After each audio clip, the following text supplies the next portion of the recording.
Taiwán en Contexto, un programa que les permitirá conocer un poco más de Taiwán, su cultura, su historia, de una forma más divertida, con Silvia Cáceres en RTI.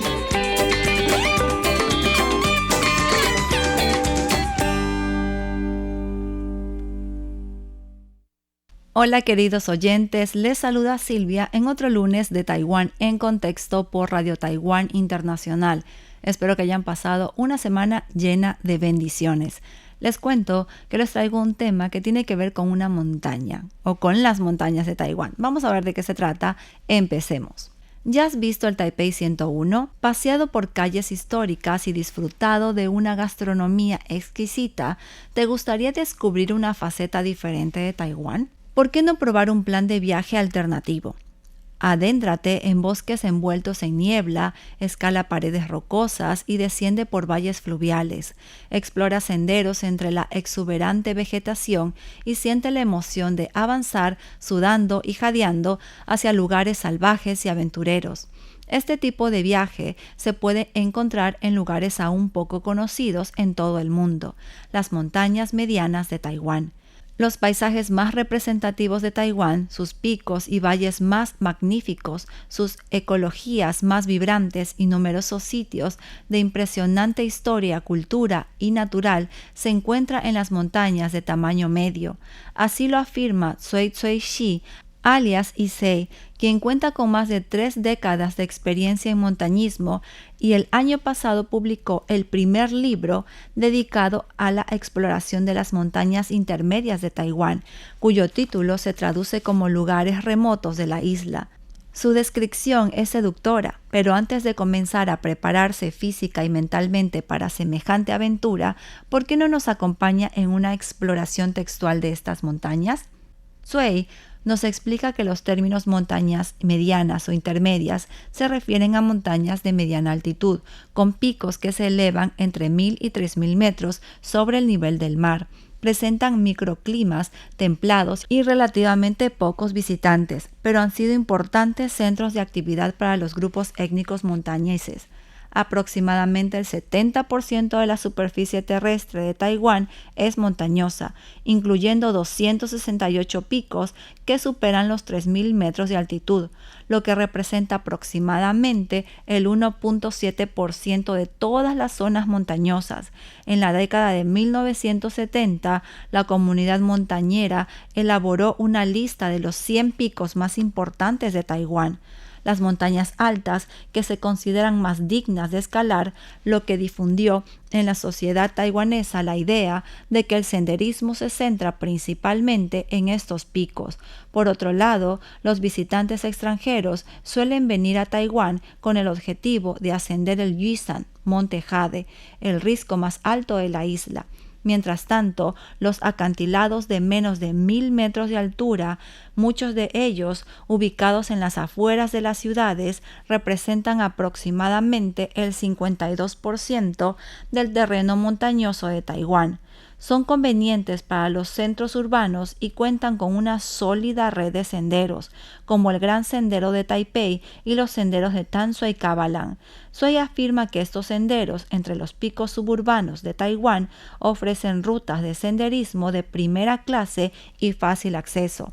Sin embargo, relativamente poca gente visita las montañas intermedias, que representan casi el 45% del terreno montañoso de Taiwán. Estas montañas se consideran principalmente campos de entrenamiento para los aficionados al montañismo, debido a su difícil acceso, la falta de vistas impresionantes y la falta de la fama de los 100 picos más importantes se las ignora. Sin embargo, afirma Cui, hay una gran cantidad de lugares de interés de clase mundial que ver en estas montañas intermedias. Cui confiesa que ya había ascendido a más de 80 de los 100 picos más importantes de Taiwán, mientras aún estaba en la universidad, y que comenzó a sentir estaba tan familiarizado con las altas montañas que sabía qué paisajes encontraría en cualquier lugar que visitara, hasta que escalarlas se convirtió en algo rutinario. Buscando un tipo diferente de estimulación y desafío, comenzó incluso entonces a visitar montañas de tamaño mediano, las zonas silvestres más remotas de Taiwán.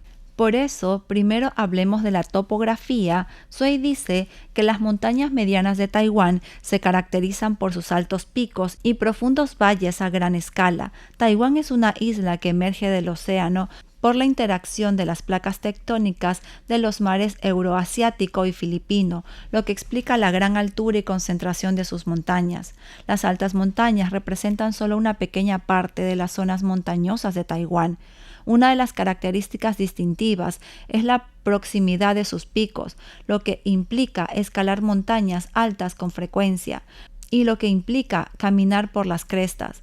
Además, cuenta con una completa red de caminos y senderos de acceso, con acceso vehicular a los puntos de inicio, incluso por encima de los 2.000 metros, lo que hace accesible para el público. El punto de inicio más alto, el del norte de Heihuan, se encuentra a 3.220 metros sobre el nivel del mar, pero la situación es muy diferente en el caso de las montañas de tamaño medio.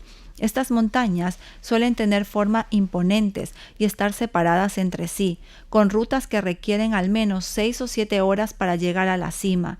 En algunos lugares pueden llevar varios días llegar al corazón de una zona montañosa. También hay que tener en cuenta los efectos erosivos de las numerosas vías fluviales de estas zonas. Todas las montañas de Taiwán están esculpidas por el agua, lo que crea una topografía muy variada con grandes desniveles. Esto dificulta aún más el senderismo en las montañas de tamaño medio. Sui señala como ejemplo los acantilados de Qinshui en la costa del condado de Hualien, algunos de ellos elevados por fuerzas tectónicas superan los 2.000 metros sobre el nivel del mar, algo muy poco común. Las zonas con montañas intermedias también cuentan con abundantes valles fluviales, lo que las hace ideales para el rastreo de ríos y el barranquismo.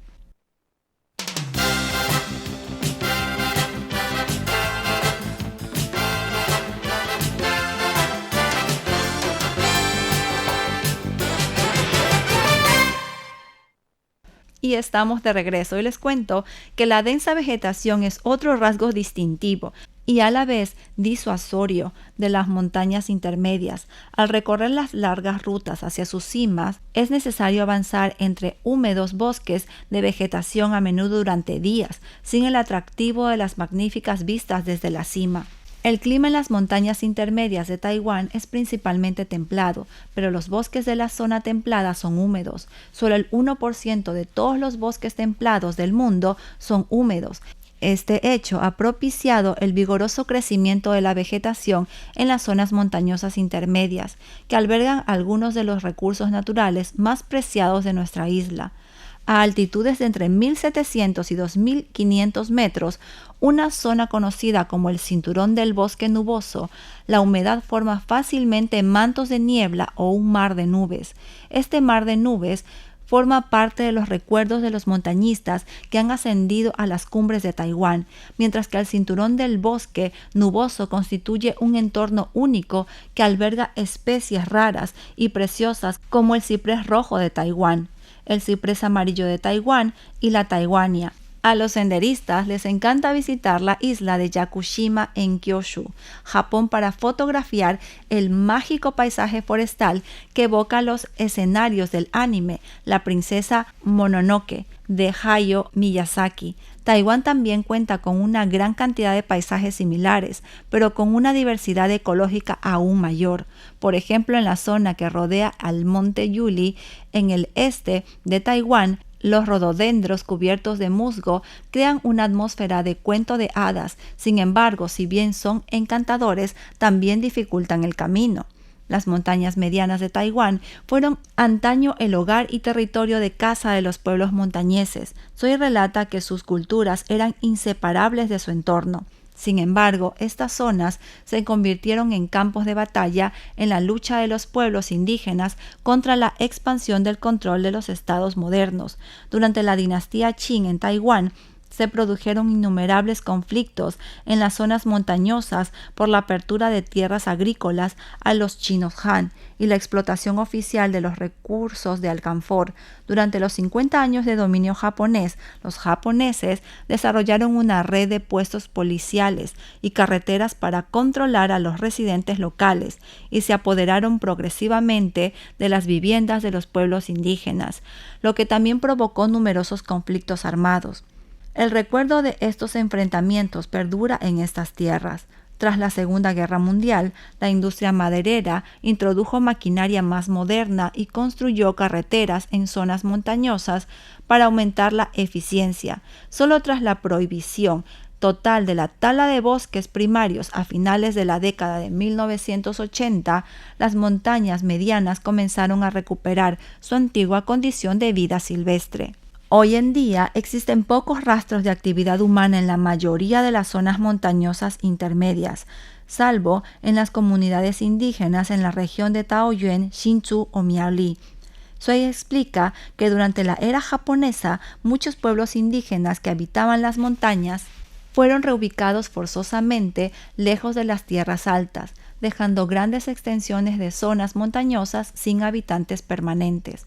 Sui señala que dado que hoy en día hay poca gente recorriendo los antiguos senderos, estos se encuentran en mal estado, por lo que los excursionistas siguen caminos de caza, huellas de animales o vías fluviales. Sin embargo, estos carecen de señalización.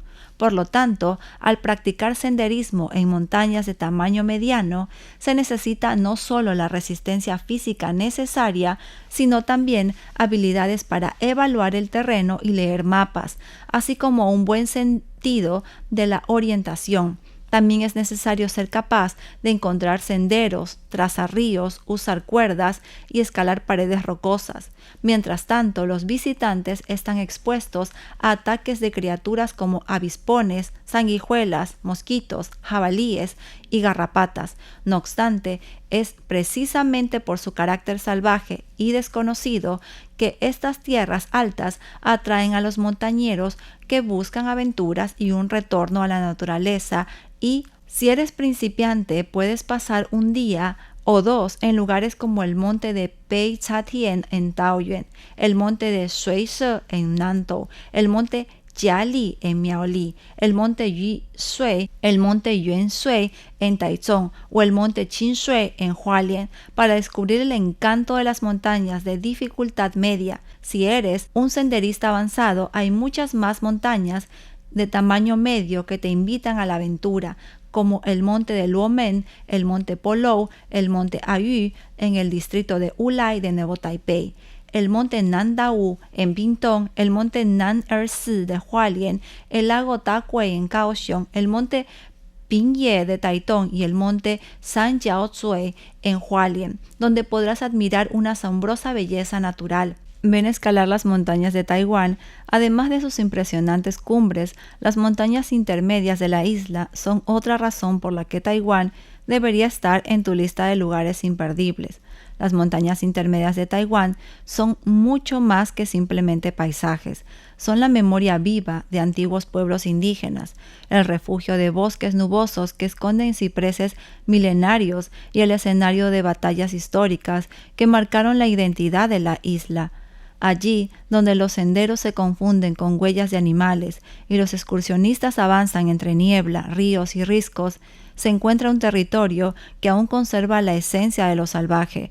Hoy, en un mundo donde los espacios vírgenes desaparecen, estas montañas representan un último desierto, un lugar que exige esfuerzo, humildad y respeto, pero que recompensa con una belleza incomparable. Así que cuando pienses en Taiwán, más allá de sus rascacielos y mercados, recuerda que en sus montañas intermedias late un corazón indomable que invita a la aventura y a reencontrarse con lo esencial. Ha sido un gusto para mí acompañarlos este lunes en Taiwán en Contexto por Radio Taiwán Internacional. No se olviden que pueden escribirnos a nuestra dirección de correo electrónica esp@rti.org.tw. Los espero la próxima semana. Les deseo muchas bendiciones. Los quiero. Bye bye.